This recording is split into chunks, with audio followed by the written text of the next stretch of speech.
Hello बच्चों, स्वागत है आपका अपने चैनल SRS लर्निंग में। बेटा ये आपकी आज की साइंस की विज्ञान की 7th क्लास की वर्कशीट है, ठीक है। और इसमें आज क्या पढ़ना है हमें, मृदा में पोषकों की पुनः पूर्ति क्या है। मतलब मृदा मतलब सोइल में क्या है, जो पोषक तत्व होते हैं उनका वापस आना, पुनः पूर्ति के बारे में आज पढ़ेंगे। क्या कि राधिका जब अपने निकट के फसल की खेती में भ्रमण मतलब घूम रही थी, तब उसने देखा कि किसान खेतों में खाद डाल रहे हैं। उसने बगीचे में भी माली को ऐसा करते हुए देखा जहाँ वे लोन और गमले में क्या है खाद डालते हैं।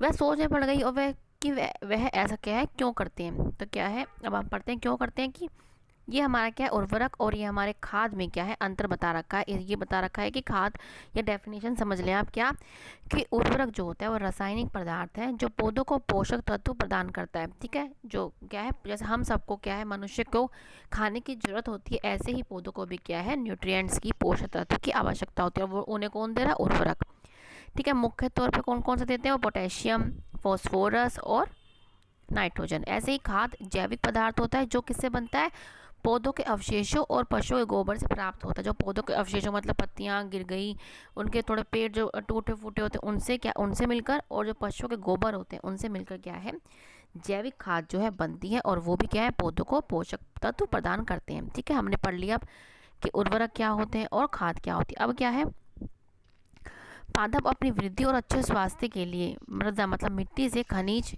पोषक तत्व को अवशोषित करते हैं। अतः क्या है, पादप जो है अपनी वृद्धि के लिए क्या है जो मृदा होती है उससे लगातार क्या है वो पोषक तत्व लेते रहते।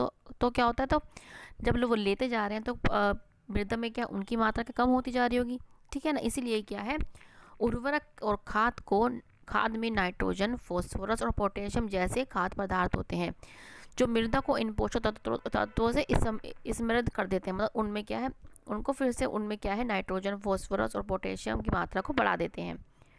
पौधों को सभी खाद्य पोषक में से नाइट्रोजन की अधिक, इन सब में से मतलब हमें जो पढ़ा नाइट्रोजन, फॉस्फोरस और पोटेशियम, इन सब में से क्या पौधों को नाइट्रोजन की जो मात्रा होती है वो अधिक मात्रा में चाहिए होता है। यद्यपि वायु में नाइट्रोजन गैस प्रचुर मात्रा में बहुत है, 78% तो हमारी जो है वो नाइट्रोजन ही है। लेकिन पादप इसे सीधे सीधे जो जैसे ये एनवायरनमेंट में वातावरण में होती है ऐसे पादप इसको नहीं लेते, ठीक है ना।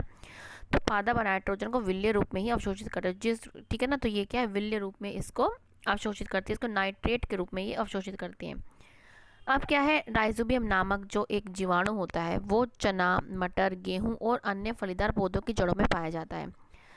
और यही जो राइजोबियम है नाइट्रोजन की जो वायुमंडल में जो हमारी नाइट्रोजन होती है ना उसको वो विल्य पदार्थ में परिवर्तित कर देता है। मतलब विल्य पदार्थ मतलब जिस जिस रूप में क्या है जो पौधे हैं उसको नाइट्रोजन को लेते हैं, ये राइजोबियम उसको नाइट्रोजन को उस पदार्थ में क्या है परिवर्तित कर देती है, ठीक है। अब क्या है, अधिकतर फलीदार पौधे पादपों से होती है। अधिकतर दालें दालें जो होती हैं, दालें नहीं होती हमारी, उड़द की दाल, मूंग की दाल, ये सब क्या है फलीदार पौधे होते हैं। राइजोबियम अपना खाना स्वयं नहीं बना सकता। फलीदार पौधे बैक्टीरिया को भोजन और आश्रय प्रदान करते हैं। यह सहजीव संबंध कहलाता है। क्या कहलाता है, सहजीव। क्या कि जो राइजोबियम होता है, जो जीवाणु होता है, वो अपना खाना खुद नहीं बना सकता। तो वो कहाँ से लेता है, जो फलीदार पौधे जो फलीदार पौधे जहाँ पे वो रहता है उनको वो जो है पौधे उसको क्या देते हैं, खाना देते हैं और आश्रय प्रदान करते हैं। इसको क्या कहते हैं, सहजीवी संबंध। क्यों, क्योंकि राइजोबियम उनके लिए क्या कर रहा है, उनको नाइट्रोजन बना के दे रहा है और वो पादप क्या दे रहे हैं, उनको खाना और रहने की जगह दे रहे हैं, ठीक है। अब हम पढ़ेंगे कि सहजीव संबंध होता क्या है, कि दो जीवों का मध्य संबंध जिसमें दोनों जीव आवास और पोषण के लिए परस्पर लाभवंत होते हैं। मतलब इन दोनों इस संबंध में दोनों को क्या होता है, लाभ होता है, किसी को भी हानि नहीं होती। जैसे राइजोबियम और हमारे फलीदार पौधे हैं, उनको राइजोबियम क्या है वो नाइट्रोजन बना के दे रहा है, और फलीदार पौधे क्या है उनको क्या दे रहा है, खाना और रहने की जगह दे रही है, ठीक है। तो हमने अब समझ लिया है। अब हम क्वेश्चन पे चलते हैं। हमारा फर्स्ट क्वेश्चन क्या है, उर्वरक और खाद के बीच अंतर लिखे। हम यहाँ से लिख देंगे, ये रहा हमारा अंतर। पहले क्या लिखेंगे, उर्वरक, कि हमारा फर्स्ट क्वेश्चन ये रहा कि उर्वरक रासायनिक पदार्थ है जो पौधों को पोषक तत्व प्रदान करते हैं, मुख्य रूप से नाइट्रोजन, फॉस्फोरस और पोटेशियम। और खाद क्या है, खाद जैविक पदार्थ होते हैं जो पौधों के अवशेषों और पशु के गोबर से प्राप्त होता है, अतः पौधों को पोषक तत्व प्रदान करते हैं। ये हम यहाँ से देख के लिख लेंगे। फिर क्या है हमारा कि पादप के लिए आवश्यक 3 मुख्य पोषक तत्व कौन से, नाइट्रोजन, आप क्या लिख देंगे, नाइट्रोजन,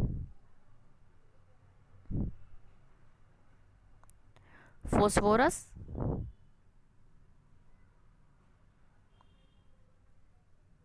और पोटेशियम। आप यहाँ से देख के भी लिख सकते हैं बेटा, ये रहा क्या है, पोटेशियम। ये 3 हमारे आ गए, ठीक है, यहाँ से देख के आप लिख सकते हैं। ये हमारा हो गया। अब हमारा नेक्स्ट क्वेश्चन क्या है कि सहजीवी संबंध से आप क्या समझते हैं। ये रहा हमारा थर्ड क्वेश्चन, क्या कि दो जीवों का मध्य संबंध जिसमें दोनों जीव आपस में क्या है, आवास मतलब रहने का स्थान, और पोषण मतलब खाना के लिए परस्पर लाभवंत होते हैं, मतलब दोनों को क्या होता है, फायदा होता है। ये हमारा थर्ड क्वेश्चन है। अब नेक्स्ट क्वेश्चन क्या है कि पादपों को उर्वरक एवं खाद की आवश्यकता क्यों पड़ती है। क्यों पड़ती है उनको, पोषक तत्व के लिए, ठीक है। हमने यहाँ पे भी पढ़ा था क्या है, क्योंकि वो क्या है, उन्हें पोषक तत्व प्रदान करते हैं। अब आप क्या लिखेंगे कि पादपों को उर्वरकों एवं खाद की आवश्यकता इसलिए होती है क्योंकि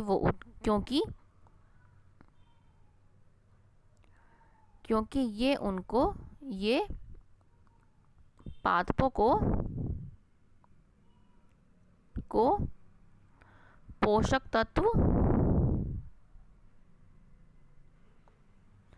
तत्व प्रदान करते हैं। क्या लिख देंगे आप, प्रदान करते हैं,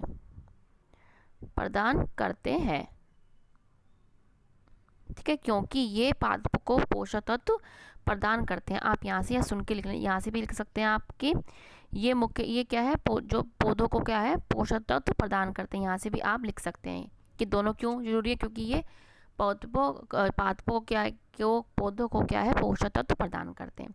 तो बच्चों ये आपकी आज की वर्कशीट है। अच्छी लगी हो तो बच्चे ज़रूर बताना, और अच्छी लगी हो तो चैनल को सब्सक्राइब जरूर करें बच्चे, और ये वीडियो को भी लाइक करके बताएं कि आपको अच्छा लग रहा है कि नहीं लग रहा, ठीक है ना। तो मिलते हैं बच्चों आगे की वर्कशीट के साथ। बाय बच्चों, हमेशा खुश रहिएगा और कोविड-19 से बच के रहिएगा। बाय बच्चों।